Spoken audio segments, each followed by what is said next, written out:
5.2 का 9th question है। If the third and the 9th term of an A P are 4 and -8 respectively, which term of this AP is 0? Hindi medium के बच्चों के लिए, यदि किसी एपी के तीसरे और 9वें पद क्रमशः 4 और -8 हैं, -8 हैं, तो इसका कौन सा पद शून्य होगा। इसमें गिवन क्या है? गिवन केवल उन्होंने क्या दिया है, दिया गया है A3 यानी A1 A2 A3 जो थर्ड पद है वो क्रमशः कितना है, 4। तो A3 = 4 है और 9वां पद क्रमशः -8 ऋण 8 है। तो हम यहां लिखेंगे A9 = -8। अब हमें इसे फाइंड करना है। इसमें हमें फाइंड क्या करना है, term of this AP is 0, कि कौन सा पद इसका जो है वो शून्य होगा, ये हमें फाइंड करना है। इस बिल्कुल सीधा सा क्वेश्चन है। सभी में हमें an = a + n-1d, क्योंकि इसमें ना तो हमारे पास में a गिवन है ना d गिवन है, हमें दोनों ही फाइंड करना है। तो इन्हें हम इक्वेशन फर्स्ट और सेकंड समीकरण 1 और 2 के फॉर्मूले से ही सॉल्व करेंगे। an कितना है, 3, यह उन्होंने दिया है A3। तो A3 = a गिवन नहीं है। n कितना है, 3। वैसे भी यदि हम A3 को मालूम करते हैं तो आपको हमने बताया था a, और जब A2 मालूम करते हैं तो क्या करते हैं, इस 2 में से हम 1 को माइनस कर देते हैं तो a की d बचता है। जब A3 मालूम करना होता है हमें तो हम क्या करते हैं, a + 2d, यानी 3 है तो 2 लिखेंगे, 1 कम लिखेंगे। उसका अर्थ यही है कि यहाँ पर यदि जो 3 है तो हम यहाँ 2 में से 1 को माइनस कर देते हैं तो 1d बच जाएगा। वैसे ही यहाँ पे 3 है तो यहाँ पे कितना आ जाएगा, 3 में से हमने 1 को माइनस किया तो जो 2d आ गया। यहाँ करेंगे 3 - 1 × d। अब A3 कितना बताया है, 4, तो यहाँ हम लिख देंगे 4 = a + 3 में से हमने 1 को माइनस किया और फिर d का मल्टीप्लाई कर दिया तो 2d आ गया। यह इस तरह से आ गया। यदि हम डायरेक्ट इसको लिख देते तो आप थोड़े कंफ्यूज हो जाते कि ये 2d कहाँ से आ गए, इसलिए हमने यह सॉल्व करके आपको बता दिया जो फर्स्ट इक्वेशन हो गया। अब सेकंड इक्वेशन बनाने के लिए हमें क्या करना है, A9 लेना है, क्योंकि 9वां पद जो है वो क्या है, -8 क्वेश्चन में दिया है। तो इसे हम फिर दोबारा से क्या लिखेंगे, आप लिखें तो लिख लीजिएगा, अगेन यानी पुनः। हमने क्या लिया, an = a + n-1d। यहां पर an कितना है, A9 = a प्लस यहाँ 9 है तो हम यहाँ पर इतना कितना लिखेंगे, 9 - 1d। A9 कितना बताया है, -8, या -8 है तो हम यहाँ पर क्या लिख देंगे, A9 = यहाँ पे लिखेंगे हम -8 a + 9 में से यदि 1 को माइनस किया तो 8 और d का मल्टीप्लाई कर दिया, यानी कि यह हो गया इक्वेशन सेकंड। अब हम वही जैसे अभी तक लिखते आ रहे हैं, ऑन सब्ट्रैक्टिंग क्या करेंगे हम, 1 को किससे, सेकंड, यानी 1 फ्रॉम सेकंड। समीकरण 1 में से 2 को घटाने पर, आप नीचे में से ऊपर को घटा रहे हैं या माइनस प्लस होता है इसलिए इसमें कोई अंतर नहीं आएगा, इसमें से हम इसको माइनस कर रहे हैं। तो हम यहाँ पर क्या लिख देंगे, सबसे पहले हमारा इक्वेशन क्या है, ए प्लस 2d इजिकल टू 4 और a plus 8d is equal to -8। आप ये नहीं भी लिखना चाहें तो मत लिखिए, केवल यदि माइनस का साइन इस तरह लगा देते हैं तो यह समझा जाएगा कि आपने इसे ऐड नहीं किया है, सबट्रैक्ट किया है, घटाया है। यह साइन चेंज हो गए, माइनस का हो गया, जो प्लस का हो गया। यह प्लस माइनस कैंसिल हो गए, जो प्लस माइनस माइनस 6d हो गए। 8 क्या है, प्लस के हैं, और 4 भी प्लस के हैं, क्योंकि बीच वाले साइन कैंसिल हो जाते हैं, चेंज हुए साइन ही मान्य होते हैं। ये हो गए 12, यानी कि d इजिकल टू कितना आ गया, 12/6। अब ये जो माइनस है यह ट्रांसफर इधर हो जाता है, क्योंकि d में ABCD जो वेरिएबल होते हैं उनमें माइनस नहीं लगता है। यानी कि d की वैल्यू कितनी आ गई, -2। इसको इससे कैंसिल कर दिया, d की वैल्यू -2 आ गई। अब हम यहां पे लिखेंगे समीकरण 1 में या समीकरण 2, जो भी आपको छोटा लगे उसमें आप लिख सकते हैं। यहाँ पे समीकरण 1 छोटा है तो 1 में लिख दीजिए, पहले लिख लीजिए यहाँ, putting the value of d बराबर -2, value of d in equation first. समीकरण 1 में d का मान -2 रखने पर, समीकरण 1 में हम -2 रखेंगे d के प्लेस पे। अब फर्स्ट इक्वेशन क्या है, जिसमें हम मान रख रहे हैं a plus 2d is equal to 4। यहां पर हम इसकी जब वैल्यू रखेंगे तो ये कितनी आ जाएगी, a प्लस 2 माइनस, यहाँ पे हम क्या रखेंगे, प्लस है तो प्लस रखेंगे, और इंटू d, यहाँ पे -2 इजिकल टू 4। यहाँ आ गया a प्लस, यहाँ पे इसकी वैल्यू हमने यहाँ नहीं रखी है, जे 2 क्या है, यह वाले, और d के प्लेस पर हमने -2 ब्रैकेट में लगा दिया, इसका मतलब मल्टीप्लाई कर दिया, a -4 इजिकल टू 4। तो यहाँ पर क्या आ गया, a इजिकल टू 4, और यह माइनस के उधर आ गए तो ट्रांसफर के बाद में 4 हो जाएंगे, यानी a की वैल्यू कितनी हो गई, 8।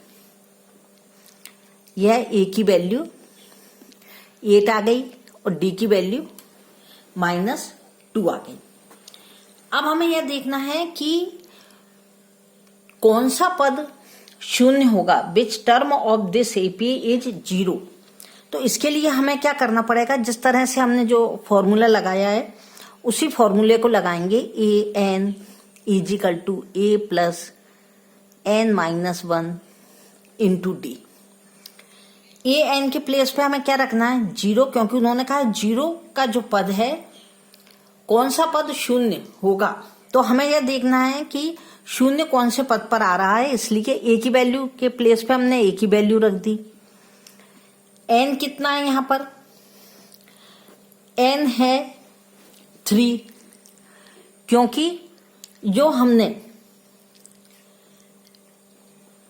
n हमें मालूम नहीं है, सॉरी, तो d का मल्टीप्लाई हम n में करेंगे तो कितना आ जाएगा, d n-1, d के प्लेस पे हम रख देंगे -2।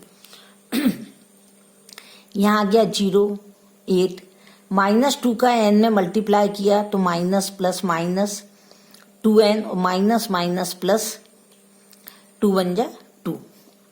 अब यदि हम इसको सॉल्व करते हैं तो यहाँ पर क्या आ जाएगा, 0 इजिकल टू -2 और माइनस, ये हम यहीं कर देते हैं, 0 इजिकल टू 8 और 2 मिलके कितने होगा, जोड़ के ऐड होकर के 10, और यहाँ पर आ गए -2n। अब यदि हमने इसको सॉल्व किया तो क्या आ गया, 0, यहाँ पर तो 0 है ही, यह 10 0 के प्लस में चलेगा या माइनस में चलेगा, एक ही बात है। तब यहाँ आया -2n इजिकल टू 10, यानी कि n इजिकल टू -10/2। तो यहाँ कितना आ गया -5। यानी कि n की जो वैल्यू है, n यानी कौन सा पद पर शून्य होगा, तो n इजिकल टू -5 होगा, क्योंकि यहाँ पर भी ये भी माइनस है और यह भी जब इधर चेंज होगा तो यह माइनस हो जाएगा। इस माइनस से यह माइनस कैंसिल आप चाहे यहाँ आके कर सकते हैं या यहाँ कर सकते हैं। जो होगा n इजिकल टू 5। अब हमसे पूछा गया है कि कौन से पद पर शून्य होगा, तो यह हमारा कितना आया, प्लस के 5 आए। तो हम यहां पर लिख देंगे the fifth term is 0। Hindi medium के बच्चे लिखिएगा, पांचवा पद शून्य होगा। यह 9th क्वेश्चन का सॉल्व हो गया।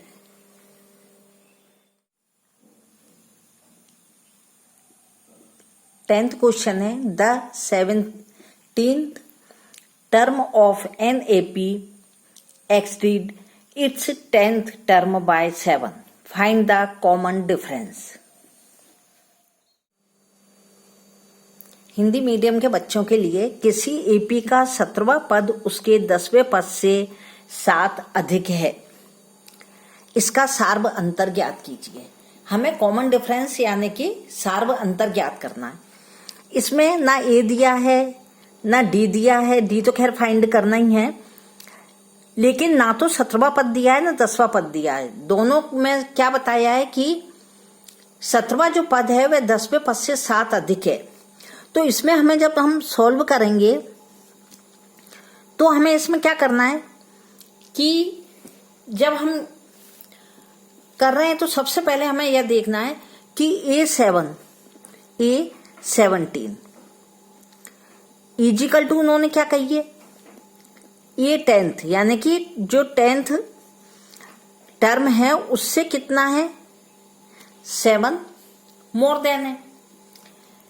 यह तो इन्होंने केवल गिवन में इतना सा दिया है कि A17 equal to A10th more than 7। 17वां पद 10वें पद से 7 अधिक है। अब हमें 17वां पद निकालने के लिए हम क्या करेंगे, जब हमें A17 निकालना होता है तो हम क्या करेंगे कि A17 equal to A plus 16D, क्योंकि इसमें से हमने A प्लस n-1 कर दिया है, क्योंकि जो 17 है तो इसमें से n-1 करके हमने 16D निकाल लिया। इसी तरह से हमें A10th ज्ञात करना है, फाइंड करना है, तो हम क्या करेंगे A प्लस n-1। तो A10th कितना हो जाएगा, A प्लस 10 में से यदि हमने 1 को माइनस कर दिया तो यह क्या हो गया। अभी तो हम यहाँ पे यही लिख रहे हैं कि 10-1 इंटू D, यानी कि A10 कितना हो गया A प्लस 9D। इसी तरह इसमें क्या था 17-1 तो 16D हो गया। यानी कि हमारा जो A10 थे वो क्या बन गया 9D, और जो A17 है वो क्या बन गया, यह बन गया। तो अब हमें इसे सॉल्व करने के लिए कोई प्रॉब्लम नहीं होगी। अब हम सबसे पहले क्या करते हैं कि ये 17 है, यह भी 10 है, तो एक से जो नंबर होते हैं उनको हम एक तरफ ले लेते हैं, LHS में ले लेते हैं। तो A17 minus A10 is equal to कितना हो गया 7। A17 इजिकल टू हमने यहाँ क्या लिख दिया A प्लस 9D, यहाँ माइनस के प्लेस पे माइनस एज इट इज है। A10 के प्लेस पे हमने क्या लिख दिया, A17 के प्लेस पे हमने लिख दिया A प्लस 16, और A10 के प्लेस पे हमने कितना लिख दिया A plus 9D। Equal to as it is 7 as it is, यानी कि हमने ए 17 आपको यहां समझा दिया था कि जे 16D हो जाएंगे, ए में प्लस को डी कर ए प्लस 16D कर देंगे, क्योंकि एन जो है हमारे पास उसमें से हमने माइनस कर दिया। और जो ए 10 है वो कितना हो गया 9D। अब हम इसे माइनस करेंगे तो इसके साइन चेंज करेंगे। तो पहले हम लिखेंगे ए प्लस 16D माइनस, अंदर के साइन चेंज हो गए, तो जो ए प्लस का है यह हो गया माइनस का, और यह प्लस का तो यह भी हो गया माइनस का, इजिकल टू 7। ए प्लस का है और ए माइनस का है, यह दोनों क्या हो गए, माइनस प्लस माइनस होता है, तो ए में से ए को माइनस कर दिया यानी घटा दिया, तो क्या आ गया 0। और 16D में से माइनस 9D को सब्ट्रैक्ट कर दिया यानी कि घटा दिया, तो यहां पर कितने आ गए 7D, क्योंकि 16 में से 9 माइनस हो गए तो 7, D एज इट इज, यह 7 आ गया। तो D इजिकल टू कितना आ गया 7/7 यानी 1। यहां पे D की वैल्यू कितनी आ गई 1। और जो क्वेश्चन में हमसे फाइंड करने के लिए कहा गया है वो क्या है, सार्व अंतर फाइंड करना है, हमें कॉमन डिफरेंस फाइंड करना है। तो हम यहाँ पे बस ये छोटा सा क्वेश्चन है, इसको केवल समझने की जरूरत है। That common difference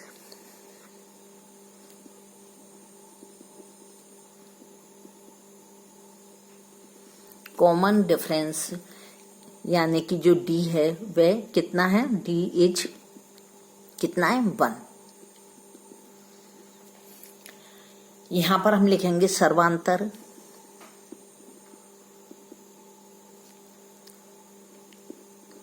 D is equal to 1 या D का मान बराबर 1 है।